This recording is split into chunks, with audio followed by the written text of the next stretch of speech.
ਧਨ ਸੁਵੇਲਾ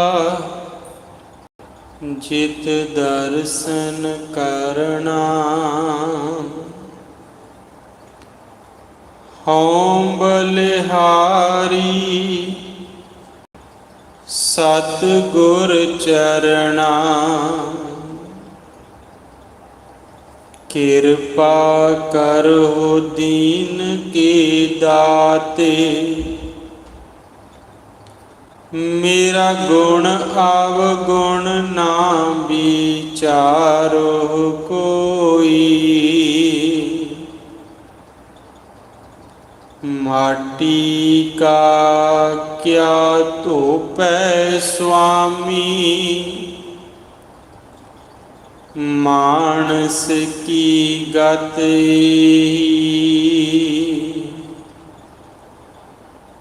ਮਾਟੀ ਕਾ ਕਿਆ ਧੋਪੈ ਸੁਆਮੀ, ਮਾਨਸ ਕੀ ਗਤ।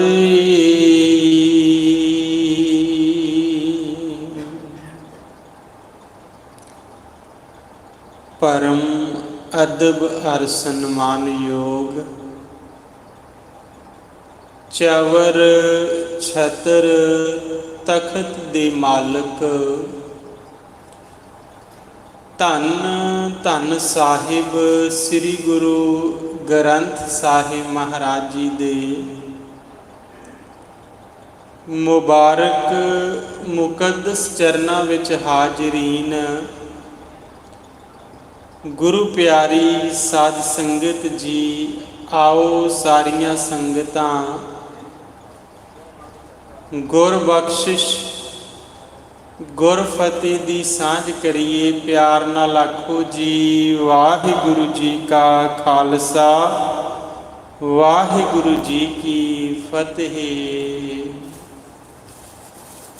ਪਾਤਸ਼ਾਹ ਪਿਤਾ ਸਤਿਗੁਰੂ ਸ੍ਰੀ ਗੁਰੂ ਗ੍ਰੰਥ ਸਾਹਿਬ ਜੀ ਨੇ ਕਿਰਪਾਲਤਾ ਕਰਦੇ ਹੋਏ ਅੰਮ੍ਰਿਤ ਵੇਲੇ ਤੋਂ ਤਖਤ ਸਾਹਿਬ ਪਰ ਸੁਭਾਏਮਾਨ ਹੋ ਕਰ ਦਰਸ਼ਨ ਬਖਸ਼ੇ।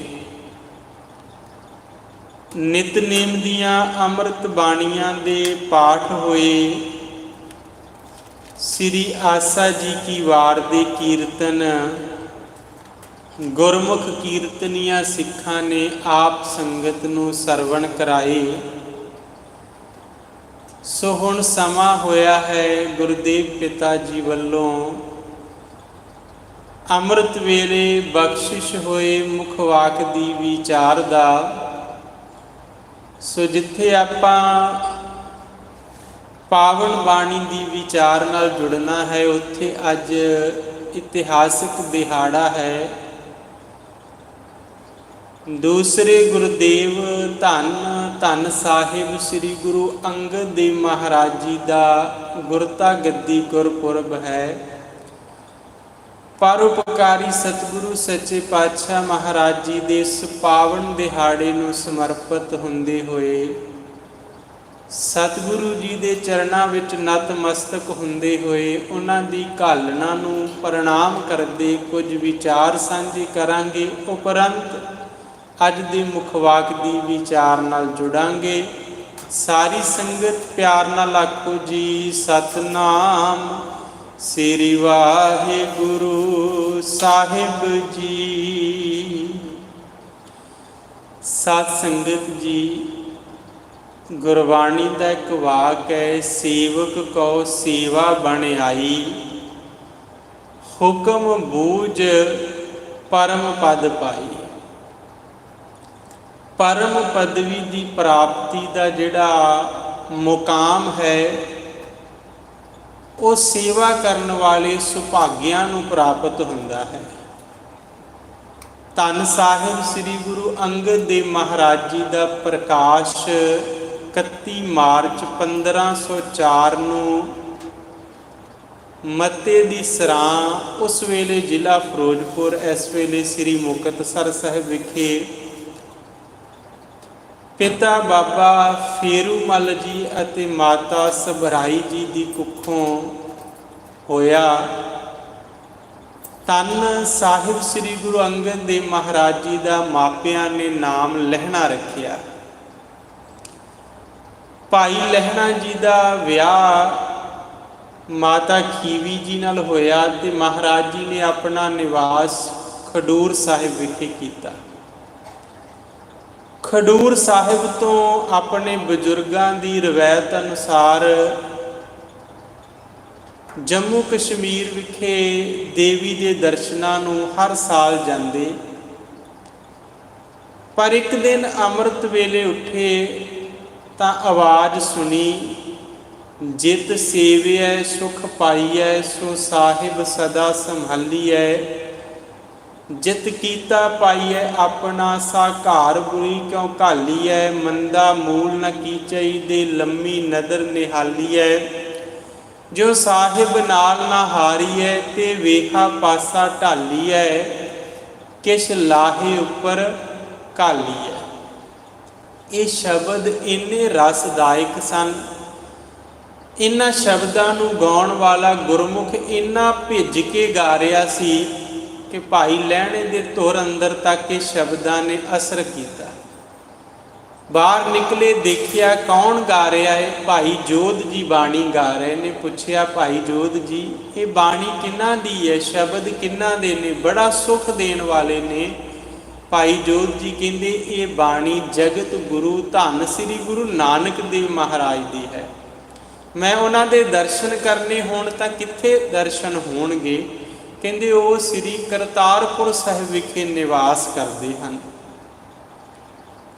ਦੂਸਰੀ ਘਟਨਾ, ਭਾਈ ਸ਼ੀਹੇ ਦਾ ਜੀਵਨ ਦੇਖ ਲਿਆ। ਕਿੱਡਾ ਕਿਰਤੀ ਜੀਵਨ ਹੈ, ਕਿੱਡਾ ਸੰਜਮੀ ਸੰਤੋਖੀ ਜੀਵਨ ਹੈ।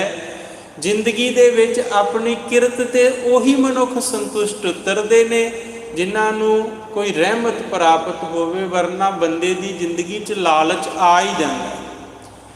ਭਾਈ ਸ਼ੀਹੇ ਦਾ ਜੀਵਨ ਦੇਖਿਆ। ਭਾਈ ਜੋਧ ਤੋਂ ਬਾਣੀ ਸੁਣੀ ਤੇ ਜਦੋਂ 1532 ਦੇ ਵਿੱਚ ਜਥੇ ਦੇ ਆਗੂ ਬਣ ਕੇ ਜਾ ਰਹੇ ਸੀ ਤਾਂ ਕਰਤਾਰਪੁਰ ਸਾਹਿਬ ਦੇ ਨੇੜੇ ਜਾ ਕੇ ਜਥੇ ਨੂੰ ਜਵਾਬ ਦੇ ਦਿੱਤਾ ਵੀ ਭਾਈ ਦਰਸ਼ਨ ਕਰਨ ਜਾਣਾ ਹੈ, ਜਾਓ, ਨਹੀਂ ਜਾਣਾ ਨਾ ਜਾਓ, ਪਰ ਮੈਂ ਤਾਂ ਕਰਤਾਰਪੁਰ ਸਾਹਿਬ ਜਾ ਰਿਹਾ। ਘੋੜੇ ਤੇ ਚੜੇ ਚੜਾਏ ਜਦੋਂ ਕਰਤਾਰਪੁਰ ਸਾਹਿਬ ਗਏ, ਅੱਗੋਂ ਕਿਸੇ ਬਜ਼ੁਰਗ ਨੂੰ ਪੁੱਛਿਆ ਹੈ ਕਿ ਮੈਂ ਗੁਰੂ ਨਾਨਕ ਸਾਹਿਬ ਜੀ ਦੀ ਧਰਮਸ਼ਾਲਾ ਵਿੱਚ ਜਾਣਾ। ਉਹਨਾਂ ਬਜ਼ੁਰਗਾਂ ਨੇ ਘੋੜੇ ਦੀਆਂ ਵਾਗਾਂ ਫੜੀਆਂ, ਧਰਮਸ਼ਾਲਾ ਵਿੱਚ ਲੈ ਗਏ। ਜਦੋਂ ਘੋੜੇ ਤੋਂ ਉਤਰੇ ਧਰਮਸ਼ਾਲਾ ਵਿੱਚ ਤਾਂ ਕੀ ਦੇਖਦੇ ਨੇ? ਜਿਹੜੇ ਬਜ਼ੁਰਗ ਘੋੜੇ ਦੀਆਂ ਵਾਗਾਂ ਫੜ ਕੇ ਆਏ ਆ, ਉਹੀ ਮੰਜੀ ਤੇ ਬੈਠ ਕੇ ਤੇ ਦਰਸ਼ਨ ਬਖਸ਼ਿਸ਼ ਕਰ ਰਹੇ ਨੇ, ਸੰਗਤਾਂ ਨੂੰ ਉਪਦੇਸ਼ ਦੇਣ ਲੱਗੇ ਨੇ। ਜਦੋਂ ਪਤਾ ਲੱਗਾ ਵੀ ਇਹ ਤਾਂ ਜਗਤ ਗੁਰੂ ਗੁਰੂ ਨਾਨਕ ਸਾਹਿਬ ਹੀ ਮੇਰੇ ਘੋੜੇ ਦੀਆਂ ਵਾਗਾਂ ਫੜ ਕੇ ਲਿਆਏ, ਤਾਂ ਇੱਕ ਰੰਗ ਆਵੇ ਇੱਕ ਜਾਵੇ। ਅੰਤਰਜਾਮੀ ਗੁਰੂ ਨਾਨਕ ਸਾਹਿਬ ਕਹਿੰਦੇ, ਪੁਰਖਾ ਕੀ ਗੱਲ ਇੰਨਾ ਫਿਕਰਮੰਦ ਕਿਉਂ ਦਿਸਦਾ ਹੈ? ਤੇਰਾ ਨਾਂ ਕੀ ਹੈ? ਕਹਿੰਦੇ ਜੀ ਮੇਰਾ ਨਾਂ ਲਹਿਣਾ ਹੈ। ਤਾਂ ਮਹਾਰਾਜ ਕਹਿੰਦੇ ਲਹਿਣਾ ਭਾਵ ਲੈਣਾ, ਤੁਸਾਂ ਲੈਣਾ ਹੈ ਤੇ ਅਸਾਂ ਤੁਹਾਡਾ ਦੇਣਾ ਹੈ। ਲੈਣ ਵਾਲੇ ਤੇ ਘੋੜਿਆਂ ਤੇ ਚੜ੍ਹ ਕੇ ਹੀ ਆਉਂਦੇ ਆ। ਕੁਝ ਸਮਾਂ ਸੇਵਾ ਵਿੱਚ ਬਤੀਤ ਕੀਤਾ ਔਰ ਵਾਪਸ ਖਡੂਰ ਸਾਹਿਬ ਨਗਰ ਵਿਖੇ ਆਏ। ਖਡੂਰ ਸਾਹਿਬ ਨਗਰ ਵਿੱਚ ਜੋ ਲੂਣ ਦੇ ਵਪਾਰ ਦੀ ਜ਼ਿੰਮੇਵਾਰੀ ਸੀ, ਉਹ ਆਪਣੇ ਭੈਣ ਜੀ ਜਿਨ੍ਹਾਂ ਦਾ ਸਾਹਿਬ ਸ੍ਰੀ ਗੁਰੂ ਅੰਗਦ ਦੇਵ ਸੱਚੇ ਪਾਤਸ਼ਾਹ ਮਹਾਰਾਜ ਜੀ ਨਾਲ ਚੰਗਾ ਸੰਬੰਧ ਸੀ, ਨੇੜਤਾ ਸੀ, ਉਹਨਾਂ ਦੇ ਪੁੱਤਰ ਨੂੰ ਸੰਭਾਲ ਦਿੱਤੀ ਔਰ ਆਪ ਇੱਕ ਲੂਣ ਦਾ ਵੱਡਾ ਢੇਲਾ ਸਿਰ ਤੇ ਚੁੱਕ ਕੇ 1532 ਦੇ ਅਖੀਰ ਵਿੱਚ ਕਰਤਾਰਪੁਰ ਸਾਹਿਬ ਚਲੇ ਗਏ। ਜਾ ਕੇ ਧਰਮਸ਼ਾਲਾ ਵਿੱਚ ਜਦੋਂ ਲੂਣ ਦੀ ਸਿਲ ਰੱਖ ਦਿੱਤੀ ਤਾਂ ਮਾਤਾ ਸੁਲੱਖਣੀ ਜੀ ਨੂੰ ਪੁੱਛਦੇ ਐ, ਗੁਰੂ ਪਿਤਾ ਜੀ ਦੇ ਦੀਦਾਰ ਕਿੱਥੇ ਹੋਣਗੇ? ਕਹਿੰਦੇ ਖੇਤਾਂ ਵਿੱਚ ਕਾਰ ਕਰ ਰਹੇ ਨੇ। ਗਏ ਕੀ ਦੇਖਿਆ ਕਿ ਮਹਾਰਾਜ ਸੱਚੇ ਪਾਤਸ਼ਾਹ ਜੀ ਖੇਤਾਂ ਦੇ ਵਿੱਚੋਂ ਨਦੀਨ ਫਾਲਤੂ ਜਿਹੜੇ ਪੌਦੇ ਹੁੰਦੇ ਫਸਲ ਵਿੱਚ, ਉਹਨਾਂ ਨੂੰ ਪੁੱਟ ਰਹੇ। ਦੇਖ ਕੇ ਲੱਗ ਗਏ ਖੇਤੀ ਕਦੇ ਕੀਤੀ ਨਹੀਂ ਸੀ, ਨਾਲ ਹੀ ਫਸਲ ਦੇ ਬੂਟੇ ਵੀ ਪੁੱਟਣ ਲੱਗ ਪਏ। ਤਾਂ ਮਹਾਰਾਜ ਕਹਿੰਦੇ, ਪੁਰਖਾ ਤੇਰਾ ਕੰਮ ਪੁੱਟਣਾ ਨਹੀਂ, ਤੇਰਾ ਕੰਮ ਲਾਉਣਾ ਏ। ਆ 2 ਪੰਡਾਂ ਤਿਆਰ ਹੋ ਗਈਆਂ, ਆਪਾਂ ਘਰ ਲੈ ਜਾਈਏ ਪਸ਼ੂਆਂ ਵਾਸਤੇ।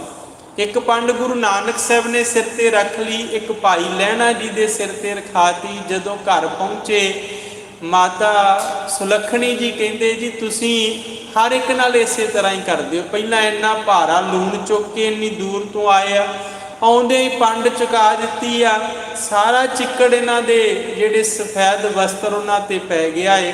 तो महाराज कहन लगे परमेश्वर कीए ये घाह दी पंड नहीं, ये तो जगत पृथ्वी का छतर इन्हां दे सिर ते रखिया है, ये कोई चिक्कड़ दे छिट्टे नहीं, ये तो रब्बी रहमत का केसर छिड़किया गया। 7 साल जिहड़ी सेवा कीती ना ਉਹਦੇ बारे गुरबाणी विच भाई सत्ता जी ते बलवंडा जी ने लिखिया, पए कबूल खसम दे जां घाल मरदी घाली, मर्दां वर्गी घाल घाली। धन साहिब श्री गुरु अंगद देव महाराज ने भाई लहणे दे रूप विच 7 वरे धन गुरु नानक साहब जी दे घर विच ते हर हुक्म नूं खिड़े मत्थे मन्निया, जैसी आग्या कीनी ठाकुर तिस ते मुख नहीं मोरियो। महाराज जी ने कदे जवाब नहीं दिता। जे महाराज जी ने चिक्कड़ विच डिग्गिया लोटा कड्ढण लई कहा तो पुत्रा ने कहा महाराज नवां लै लांगे, पर भाई लहणे ने बिंद ना लाया। जे महाराज जी ने लगी जा रावी ते बस्तर धो लिया तो उस वेले भी जवाब नहीं दिता, उसी तरह उठ के दौड़ गए। जदों महाराज सच्चे पातशाह जी ने बरसात के दिन विच आईयां संगतां नूं कुछ छकाउण दा प्रबंध ना होण करके आख्या कि रुख ते चढ़ो किकर ते पुत्र जी श्री चंद जी मठियाइयां डेगो संगतां छक लैणगियां। जवाब देता। लक्ष्मी दास ने भी आख्या कदे किकरां तो भी मठियाइयां डिग्गियां, तुक्के डिगणगे कंडे डिगणगे लुंग डिगेगी। पर जदों भाई लहणे नूं आख्या रोकदे आ भी लहणे आ तां बजुर्ग ने, तू ते समझदार है, कहंदे जी मैनू इहदा नहीं पता भी किक्कर तो की डिगेगा, मैनू तो इन्ना पता है भी गुरु जी ने आख्या चढ़ जा ते मैं चढ़ जा। ये सारे कुछ का जिक्र गुरमुखां ने बाणी विच कीता है। सिखां पुत्रां घोख कै महाराज कहंदे वेखो ये दात जोत खसमै वडियाई है तां धुरों ही बख्शी, पर दावेदारां नूं ये दिखाउणा सी भी कौन परख विच पूरा उतरदा। महाराज जी की बाणी विच लिखिया हो रियो गंग वहाए हुण दुनियाई आखे के क्यों। ये महाराज ने उल्टी गंगा वहाई कि अपनी दात अपने सेवक नूं 1539 विच बख्श के लहणे नूं अपने अंग नाल ला के गुरु अंगद साहब बना दिता। धन साहिब श्री गुरु अंगद साहब सच्चे पातशाह जी ने अपने जीवन काल विच 63 श्लोक बाणी दे उचारण कीते, जिहदे विच पहला श्लोक उन्होंने उचारिया जिस प्यारे स्यो नेहो तिस आग्या मर चलीए त्रिग जीवन संसार ताकै पाछै जीवना। ते अंतला श्लोक उन्होंने उचारण किया जालो ऐसी रीत जित मैं प्यारा विसरै साई भली प्रीत ज्यों साहिब सेती पत रह। परोपकारी धन श्री गुरु अंगद देव महाराज जी ने गुरमुखी लिपि का निर्माण किया, मल अखाड़े रच के शरीर की तंदुरुस्ती का प्रबंध किया, विद्या दाते और सरीरक तौर पर मनुख नूं बिल्कुल तंदुरुस्त रखने लिए महाराज जी ने ये जिहड़ा खेड की प्रवृत्ति सी वो सिखां विच प्रचलित की। धन गुरु नानक साहब जी का समुचा जीवन महाराज जी ने जन्म साखी के रूप में लिखाया।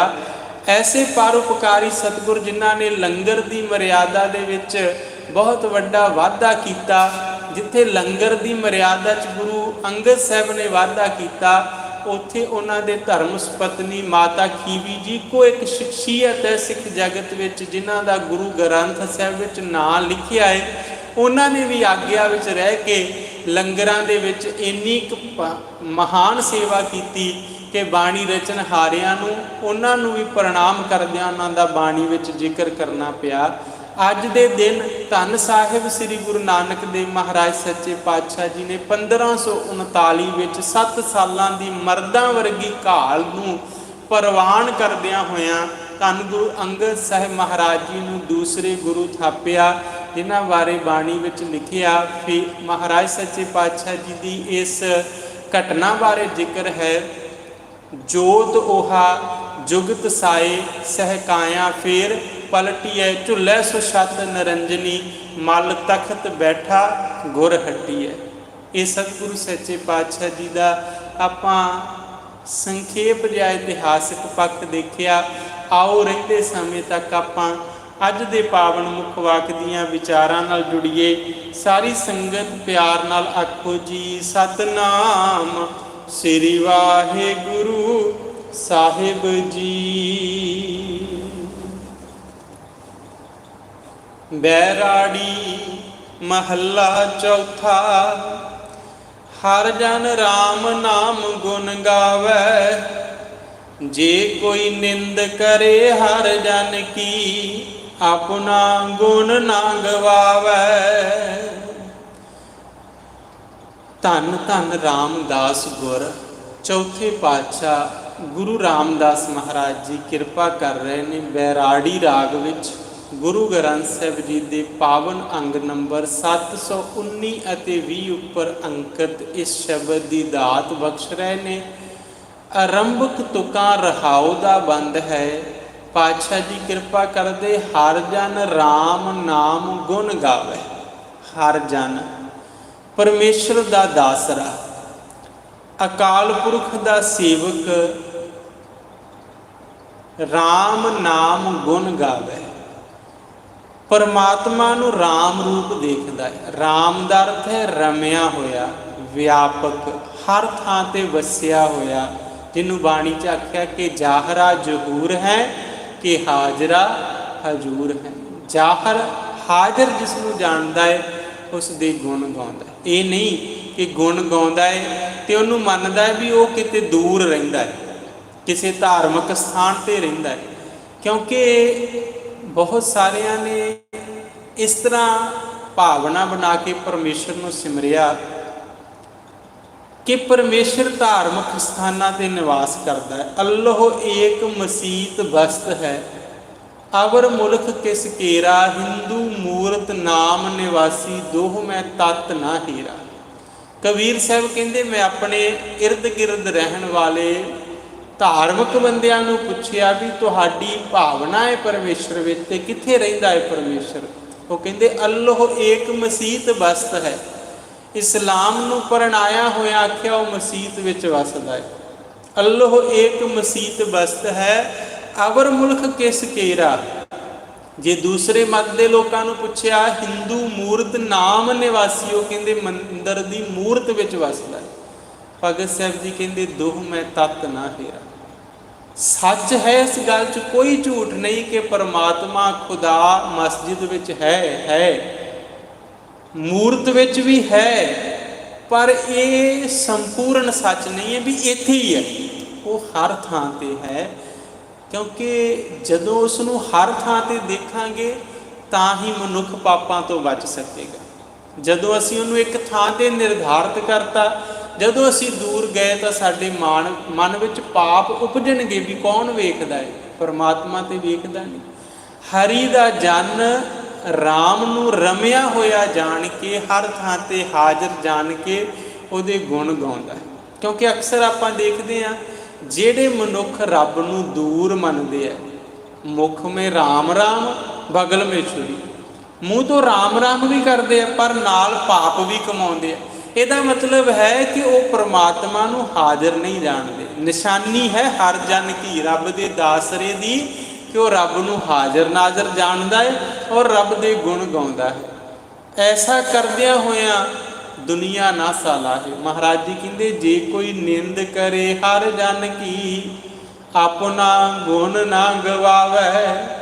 ऐसा करदियां होया दुनिया वडियाई नहीं करती।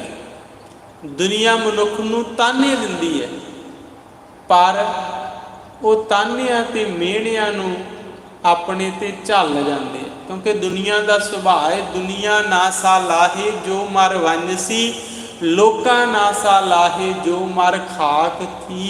वाहो मेरे साहिबा वाहो, गुरमुख सदा सलाही है सच्चा वे परवाहो। कहते गुरमुख की ये बिरती है, वो बेपरवाह हो के सच्चे की सिफत करता है।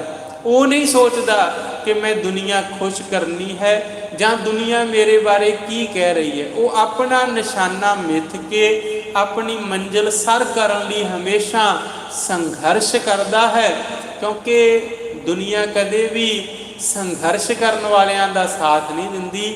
ਜਦੋਂ ਸੰਘਰਸ਼ ਕਾਮਯਾਬ ਹੋ ਜਾਵੇ ਫਿਰ ਸਾਰੀ ਦੁਨੀਆ ਸਲਾਮਾਂ ਕਰਦੀ।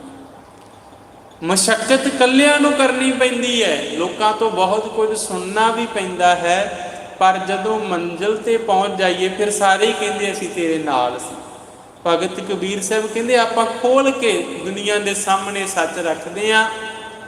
ਜਿਹ ਮਾਰਗ ਪੰਡਤ ਗਏ ਪਾਛੈ ਪਰੀ ਬਹੀਰ, ਜਿਹੜੇ ਮਾਰਗ ਤੇ ਪੰਡਤ ਤੁਰੇ, ਜਿਹੜੇ ਕਰਮ ਕਾਂਡ ਉਹਨਾਂ ਨੇ ਦੱਸੇ, ਉਧਰ ਕਰਨ ਵਾਲਿਆਂ ਦੀਆਂ ਭੀੜਾਂ ਲੱਗ ਗਈਆਂ।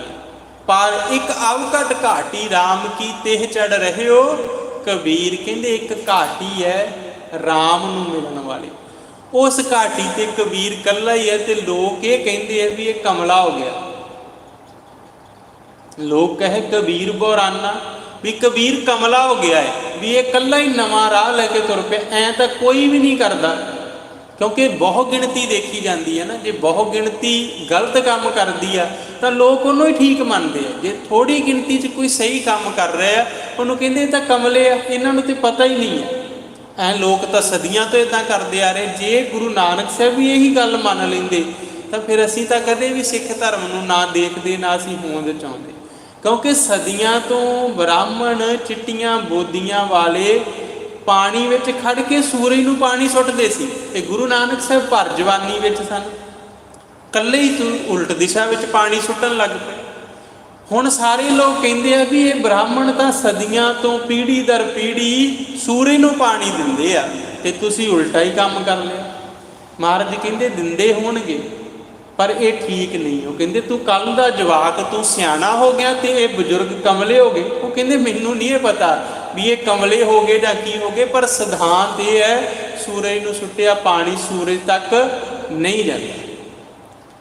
ਹੁਣ ਲੋਕ ਬਹੁ ਗਿਣਤੀ ਤਾਂ ਇਹੀ ਮੰਨਦੀ ਸੀ ਵੀ ਜੇ ਸੂਰਜ ਨੂੰ ਸੁੱਟ ਰਿਹਾ ਤੇ ਸੂਰਜ ਨੂੰ ਜਾ ਰਿਹਾ, ਪਰ ਇਕੱਲੇ ਹੀ ਖੜ ਗਏ ਨਾ ਗੁਰੂ ਨਾਨਕ ਸਾਹਿਬ। ਵਿਰੋਧਤਾ ਤਾਂ ਹੋਈ ਨਾ, ਪਰ ਕਹਿੰਦੇ ਹਰ ਜਨ ਪਰਮੇਸ਼ਰ ਦਾ ਜਨ ਆਪਣਾ ਗੁਣ ਨਾ ਗਵਾਵੇ। ਉਹ ਆਪਣੀ ਜਿਹੜੀ ਹਕੀਕਤ ਸਚਾਈ ਦਾ ਮਾਰਗ ਉਹਨੂੰ ਛੱਡਦਾ ਨਹੀਂ। ਕਬੀਰ ਸਾਹਿਬ ਕਹਿੰਦੇ ਕਵ ਘਟ ਘਾਟੀ ਰਾਮ ਕੀ ਤਿਹ ਚੜ ਰਹੇ ਹੋ ਕਬੀਰ, ਇੱਕ ਉਹ ਰਸਤਾ ਜਿਹਦੇ ਅੱਗੇ ਵੀ ਕੋਈ ਨਹੀਂ ਪਿੱਛੇ ਵੀ ਕੋਈ ਨਹੀਂ, ਤੇ ਇਕੱਲਾ ਹੀ ਕਬੀਰ ਸਾਹਿਬ ਕਹਿੰਦੇ ਮੈਂ ਤੁਰਿਆ ਜਾਂਦਾ। ਪਰ ਜਿੱਥੇ ਕੋਈ ਸੱਚ ਦੇ ਮਾਰਗ ਤੇ ਇਕੱਲਾ ਤੁਰਦਾ ਹੈ ਨਾ, ਉਹਦਾ ਸਹਾਈ ਪਰਮੇਸ਼ਰ ਆਪ ਹੁੰਦਾ ਹੈ। ਪਰਮੇਸ਼ਰ ਦੀ ਬੰਦਗੀ ਕਰਨ ਵਾਲੇ, ਸਚਾਈ ਦੇ ਮਾਰਗ ਤੇ ਚੱਲਣ ਵਾਲਿਆਂ ਨੂੰ ਜੇ ਕੋਈ ਨਿੰਦ ਕਰੇ, ਕੋਈ ਉਹਨਾਂ ਦੀ ਨਿੰਦਿਆ ਵੀ ਕਰੀ ਜਾਵੇ, ਉਹਨਾਂ ਨੂੰ ਕੋਈ ਪਰਵਾਹ ਨਹੀਂ ਹੁੰਦੀ। ਬੇਪਰਵਾਹ ਹੋ ਕੇ ਉਹ ਆਪਣੇ ਮਾਰਗ ਤੇ ਚੱਲਦੇ ਨੇ। ਅੱਗੇ ਮਹਾਰਾਜ ਜੀ ਕਿਰਪਾ ਕਰਦੇ, ਜੋ ਕਿਛ ਕਰੇ ਸੋ ਆਪੇ ਸੁਆਮੀ, ਹਰਿ ਆਪੇ ਕਾਰ ਕਮਾਵੇ। ਕੋਈ ਭਾਵਨਾ ਰੱਖ ਕੇ ਚੱਲਦੇ, ਅਸੀਂ ਕੌਣ ਆ ਸੱਚ ਦੇ ਮਾਰਗ ਤੇ ਤੁਰਨ ਵਾਲੇ, ਸਾਡੇ 'ਚ ਕਿੱਥੇ ਹਿੰਮਤ ਹੈ। ਇਹ ਤਾਂ ਵਾਹਿਗੁਰੂ ਨੇ ਵਡਿਆਈ ਬਖਸ਼ੀ ਹੈ, ਨਿਵਾਜਿਸ਼ ਕੀਤੀ ਹੈ, ਚੋਣ ਕੀਤੀ ਹੈ ਕਿ ਸਾਨੂੰ ਇਸ ਰਸਤੇ ਤੇ ਤੁਰ ਲਿਆ।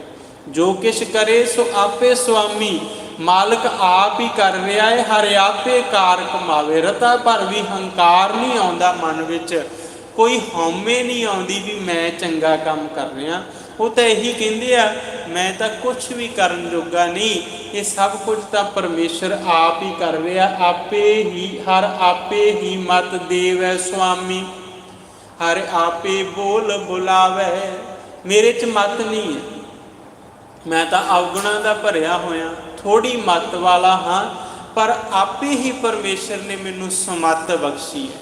ਆਪੇ ਬੋਲ ਬੁਲਾਵੇ। ਜੋ ਵੀ ਚੰਗੇ ਸ਼ਬਦ ਮੇਰੇ ਮੂੰਹ 'ਚੋਂ ਨਿਕਲ ਰਹੇ ਨੇ ਮੇਰੇ ਨਹੀਂ, ਇਹ ਪਰਮੇਸ਼ਰ ਮੇਰੇ 'ਤੇ ਕਿਰਪਾ ਕਰਕੇ ਆਪ ਬੁਲਾ ਰਹੇ ਨੇ। ਜਿਉਂ ਬੁਲਾਵਹਿ ਤਿਉਂ ਬੋਲਹਿ ਸੁਆਮੀ, ਕੁਦਰਤ ਕਵਣ ਹਮਾਰੀ, ਸਾਧ ਸੰਗ ਨਾਨਕ ਜਸ ਗਾਇਓ, ਜੋ ਪ੍ਰਭ ਕੀ ਅਤ ਪਿਆਰੀ।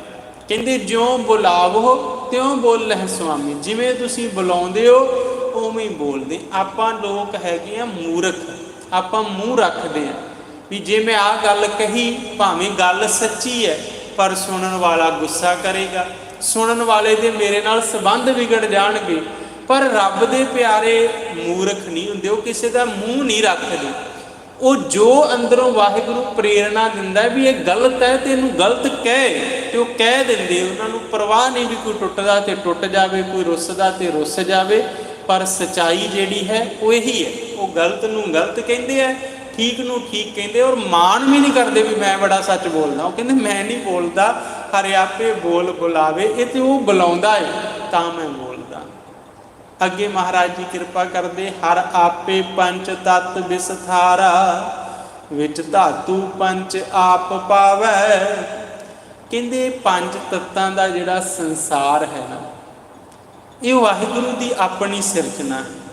ਇਹਨਾਂ ਪੰਜ ਤੱਤਾਂ ਦੇ ਸੰਸਾਰ ਵਿੱਚੋਂ ਸਿਰਜ ਕੇ ਜੀਵਾਂ ਵਿੱਚ ਜਿੰਦ ਜਾਨ ਪਾਉਣ ਦਾ ਕਾਰਜ ਪਰਮੇਸ਼ਰ ਖੁਦ ਆਪ ਕਰ ਰਿਹਾ। ਬੰਦਾ ਮਾਣ ਕਰੇ ਤੇ ਕਾਹਦਾ ਕਰੇ? ਕਬੀਰ ਸਾਹਿਬ ਕਹਿੰਦੇ ਅਸੀਂ ਕਾਹਦਾ ਮਾਣ ਕਰੀਏ? ਕਬੀਰ ਗਰਵ ਨਾ ਕੀਜੀਏ। ਮਾਣ ਕਾਹਦਾ ਕਰੀਏ? ਦੇਹੀ ਦੇਖ ਸੁਰੰਗ।